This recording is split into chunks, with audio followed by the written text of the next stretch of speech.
రిషికొండలో నువ్వు చెప్పే hotel resort కార్యక్రమం ఏదైతే ఉందో 230 కోట్లు 240 కోట్లు అది ఈ పొద్దు విశాఖపట్నానికి నిజంగా ఆనిముత్యంగా ఉంది.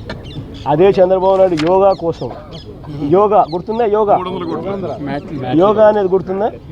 ఒక్కరోజు ప్రోగ్రాం యోగాకు ఖర్చు పెట్టింది 330 కోట్లు. 330 కోట్లు కనీసం నేనన్నా 240 కోట్లు పెట్టి బ్రహ్మాండమైన బిల్డింగ్ కట్టి విశాఖపట్నానికి తలమానికంగా ఉంది ఆ బిల్డింగ్. ఈ పొద్దు కూడా పోయినాను అనుకో, ఆ బిల్డింగ్లోకి ఎవరైనా పోయి చూస్తే విశాఖపట్నం అంతా పోయిన టూరిస్ట్ ప్లేస్ కింద కనపడుతుంది.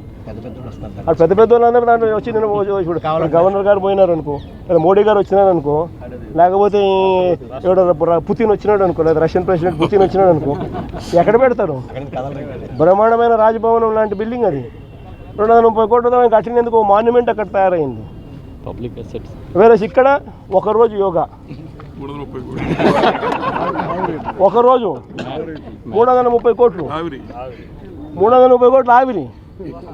దాన్ని ఏమంటారు?